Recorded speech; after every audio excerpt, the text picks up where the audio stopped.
Morning, everybody. How's everybody doing this morning? I'm waiting for a couple people to hop on here. My phone, I might be ready for a new set of hardware for my phone. Wait for a couple people to get on. You know, I had, just to clarify, I had someone, what's up, Brandon? Good morning. I'll see you in like 37 seconds. I had someone ask me last week, isn't it dangerous that you drive and you're on Facebook Live? Just so everybody knows, my phone is mounted here. And I think you'll notice when I do my videos, particularly when I'm driving. Right now I'm sitting at a red light. When I'm driving, I stay focused on the road and I don't necessarily look at the camera while I'm speaking. Good morning, Nate. And so I wanted to clarify, safety first when I'm doing these videos. What's up, Wes? Good morning, buddy. Have a great day. So anyway, I'm listening to a really good book right now. It's called The Ideal Team Player. And there was a super important part of the book that I'm at right now that it talks about, and it gives an example of a construction company. That's the example that they use. And they had recently hired a new CEO. And as the CEO was getting acclimated to the people, particularly the people in leadership positions, his first mission was to identify the culture of the company. So you might go, well, he's the CEO. Doesn't he set the culture? Well, at this point, he took over an existing business. So there was already a culture in place. And oftentimes what happens is in companies, there's a culture in place, but it's not really talked about. And that can be a good or a bad thing. I mean, I think it should certainly be a priority to discuss and identify so that you can protect it. If you have a really good company culture, it should be something that's talked about. You should identify what it is about your company and what it is about your people that contribute to that good culture. This particular company in construction was all about teamwork. And the people that were successful, the projects that went well, the people that had stayed and been, contributing productive members of the company all shared this teamwork mentality. So what they did was they identified, well, what separates the people that we think are great team players versus people that are what they called actually in the book as a jerk. Even though some of those people were great producers, knew their job, had a ton of construction experience, knew how to manage a project, it was very visible that those people, and any time that they got involved in a project, even with their tremendous amount of experience and knowledge, those projects would struggle either over budget, behind time, they'd lose contractors, they'd lose foremen. So what they found is that they wanted to contribute and grow the side of their business and add people that were good team players. And the way they identified a team player was they hustled, they were hard work, they were humble, and they were smart. And the way that they defined smart is they were smart in two areas. They knew their job, and they also were smart about how to communicate with people. So when you think about culture, the way that you identify the culture is to identify essentially the core values of the people that make the company go. And this particular company, and this construction company, the example they were using, it was the CEO, the head of HR, and the vice president of construction. So essentially in that company, it was the three top executives. What they discovered is the culture. Sorry if I lost you there for a second. I'm off Wi-Fi, 5G. But the culture had been established by the company owner who basically ran the operations for 30 plus years before he hired the CEO. So the key executives that were in place and 70% of the employees had been hired by the owner. And the owner was a person that lived those core values. He hustled. He was not scared of hard work.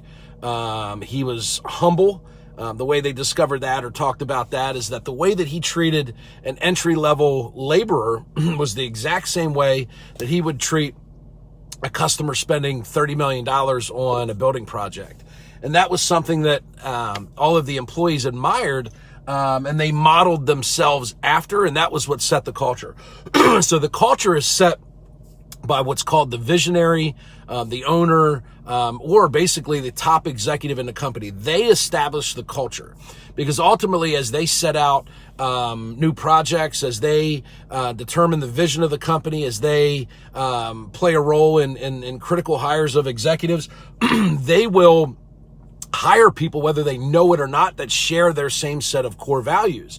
So then what you have is you have a cascading set of management that starts at the top and ultimately is passed along throughout all of the company. So bottom line is you should identify the culture. It's set by the person that's in charge, which is typically the owner or what's called the visionary of the company, which may be a CEO if the owner's not active. It's the top executive in the company. So if it's a smaller company, typically that's an owner that's in the office each day, that makes key decisions, interacts with the leaders of the company, and typically has some type of communication with the employees and team members. Once you identify what that culture is, it's what's going to separate you or make the difference between being successful and not, and contributes to consistency when it comes to the results that you're looking for.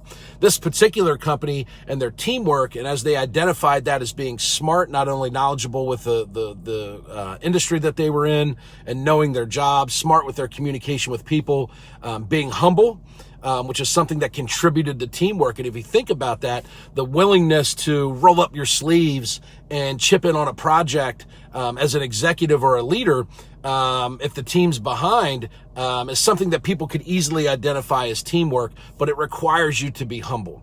Sometimes people, I think, kind of use some terminology loosely like a team player without really knowing what it means.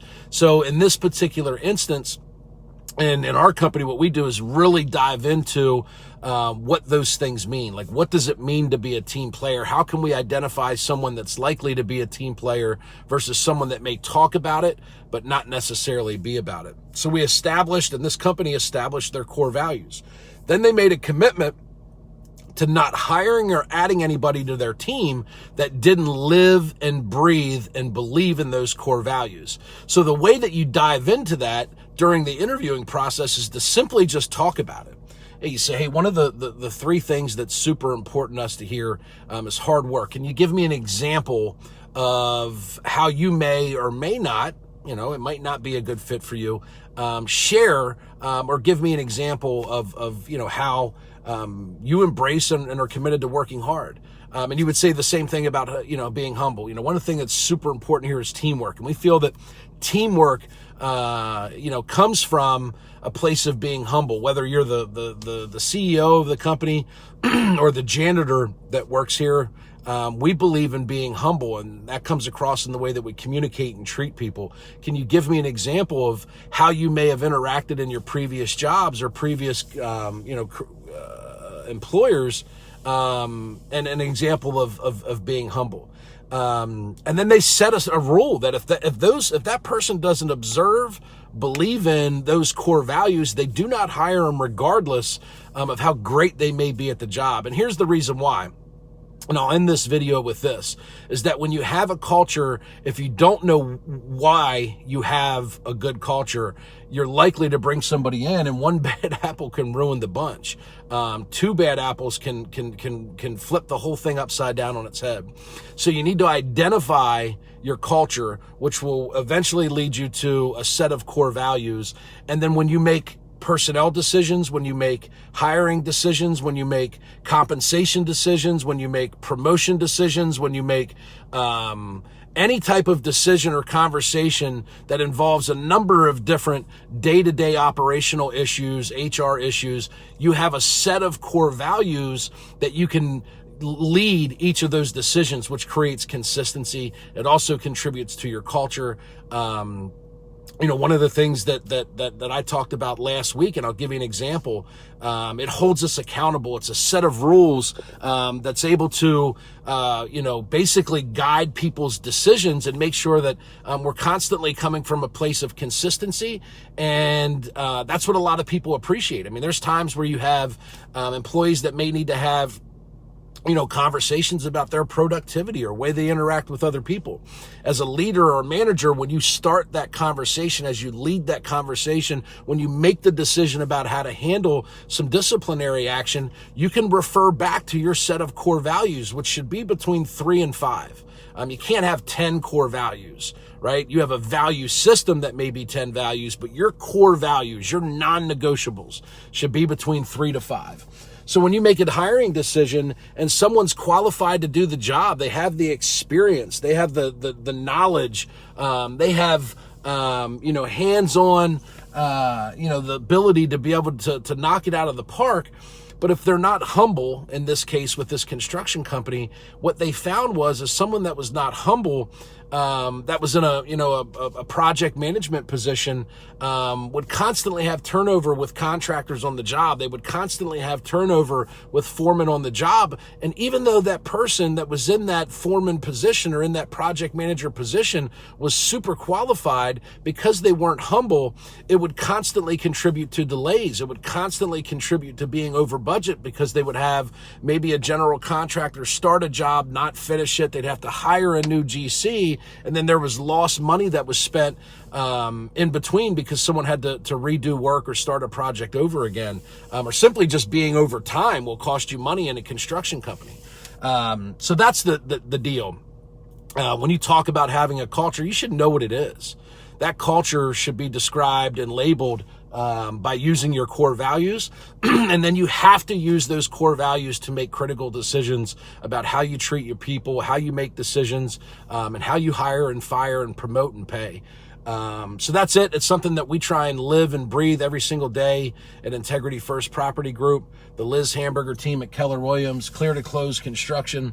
And I believe it's a very, very, if not the single reason why we've experienced so much success and growth and have done it in a healthy manner. And what I mean by healthy is, as we've grown, it's, increased the burden on our people. There's been people that have had to work, 50, 60, 70 hours a week, but in observance of our culture and core values and a commitment to excellence and being respectful of each other, we're able to recognize those things and add key personnel at the right time to get people the support that they need.